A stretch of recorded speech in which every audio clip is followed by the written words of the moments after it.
Hello, my name is Ted Rao and I'm part of Sociocracy for All.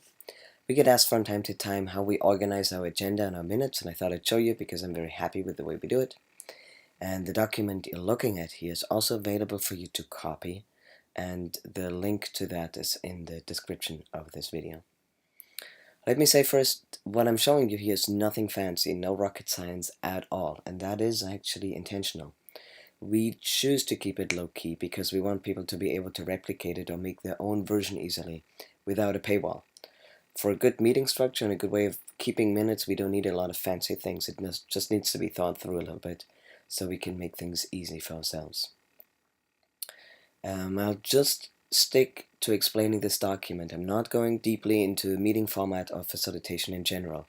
Please see the description of this video for more resources on that. Okay, let's get started. The agenda document has two parts. First the cover page and then the meeting agendas of individual meetings. So let's look at the cover page. The first section is about the people. It's important to know who your members are. Just list them once and then you'll have an easier time tracking them so you can check in on somebody if they fall off the radar. We also list roles here. It's good to have them all written up. The next section is about ongoing links. This is a collection of links that we need constantly. It's good to keep them in one place. You can just add links here, for example, to your standard meeting place on Zoom or wherever that may be, or to your policy manual. The next section is the backlog that has different departments itself, actually. So the backlog in general is the to-do list of the circle. All the items we need to talk about for more clarity in our work go here. I like having these three departments. All regular topics go in the regular backlog on the left, and it's good to write the name of the person holding the topic in parentheses. Sometimes I make things bold if they're urgent, but that's all up to you. Then in the middle are the resting agenda items, and those are the things that we need to address in the future but not quite yet. For example, if there's an event in the summer that you do, then you only need to talk about it when it's time. Don't keep it on your backlog, it's just going to clog things. So by putting the resting agenda items into another place, the regular backlogs really remains relevant. And then on the right is the section for reviews or term ends, when it's time for re-election. It's good to track those so you know when terms are up. And I like keeping this part close to the backlog so that we look at it when we plan meeting agendas. If you write your term ends somewhere far away, you will not remember to actually put the re-election or review onto the agenda. You can, as a circle, define your set of standard agenda items and keep it there. For example, checking in on your most important projects or your list of subcircles and roles that typically give a report in a meeting. If you assemble it once, you just have to copy it from there. Okay. Then below that there is the index of meetings. Our agenda template is built in Google Docs so you can update it here without much hassle, and I'll show you that like this. So now there are all the meeting agendas from all the different meetings of the same group in the same document. In our version, the most current one is at the top. And at the bottom, we keep the template so that meeting prep is easy. And I'll show you what that would look like. So you copy the template to the top, you add the date, you copy the standard agenda items into the agenda and look through the backlog. And you ask yourself, okay, what topics have come up? Is anything up for review? Look at the resting agenda items too, to see whether you should be paying attention to something that's coming up. And you put that into your meeting agenda, and for each agenda item that you plan, propose what kind of agenda item they are. For example, a report only involves some information to the circle and maybe questions about it. Exploration means that we generate ideas together, for example, responses to an idea. And a decision means that we make a policy or an operational decision. It's good to decide beforehand what we're trying to get out of the agenda item so the circle has clarity and doesn't lose itself in endless discussions without having a clear target. I also like adding time information so we can be intentional about how we use our time in the meeting. We often have international meetings in our case, so we count the minutes from the beginning of the meeting, because 7 o'clock here might be a different time for somebody somewhere else. You can of course adjust that. If it's 7 o'clock for everybody, then just write 7 o'clock. Okay, so let's say this is the agenda that I propose, and then the meeting begins. The meeting starts with an opening round, hearing how people are doing and how they're entering the meeting. I personally never take notes during the opening round. I just sit back and actually listen to the people.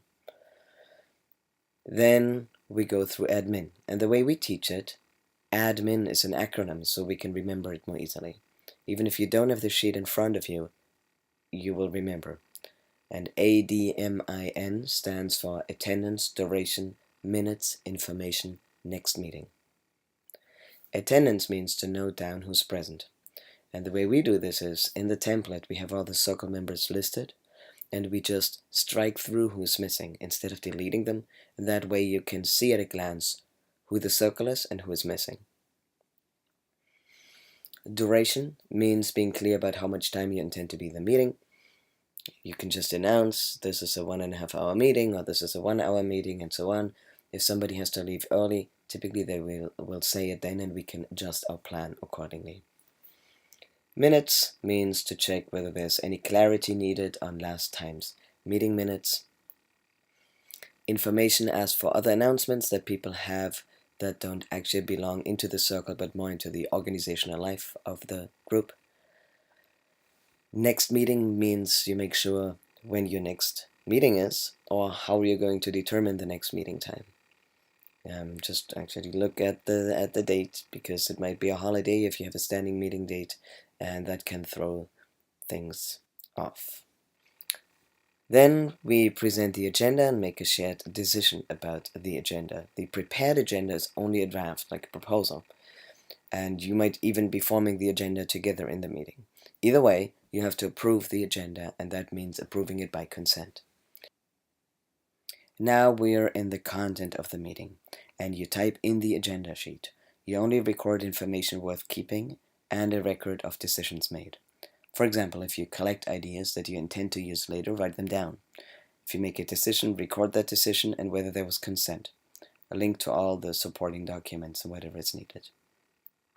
I often use the comment function of Google Docs for follow-up tasks. I just tag people right there. You can also write them in the right column or wherever it makes sense to you. Okay, let's say we go through all the agenda items, and at the end, something that I recommend doing is a quick round, just again 1 or 2 minutes, where people bring up agenda items that they would like to put on the backlog for future meetings, and you do that while it's still fresh on your mind.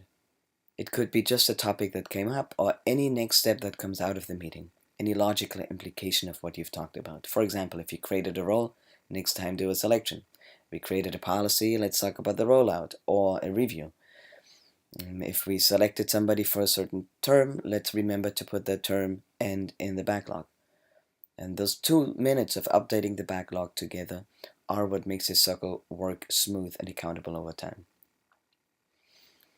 We end the meeting with a meeting evaluation. If people have improvements, ideas for improvements of meetings or something that doesn't work for them in general, then the secretary puts that on the backlog right away so it doesn't get lost. This is the internal sheet that we use in Sociocracy for All, just enriched with some example content. We have some additional features that I'm just going to show you. You might want to use something similar for your purposes. We use a Google form to submit circle reports, and we use that and by turning it into a monthly digest meeting summary from other circles. So that might be something for your organization. And we put the submit form at the end of the agenda so people will see it and remember to do it. And then there are links, like the link to the policy manual. If you made a new policy, you can put it there right away. Or if you adjusted reviewed policy. And then our calendar is here to remind people to put their meeting dates onto the shared calendar so we all can see it. Those are the 3 things that we use to make things easy at the end of the meeting, and that's already it. In the description of this video, you can see a link to a public sheet this exact document, you're welcome to share it. If you haven't been trained by SOFA, I highly recommend you go and read about meeting format, because this was just about the meeting document itself, not about the facilitation and why things happen in that order. I mentioned a little bit, but not really enough to go do it. And the most detailed information is in our Sociocracy handbook that's called Many Voices, One Song. You can see all kinds of other resources like this and other readings and videos on our website, sociocracyforall.org. Thank you.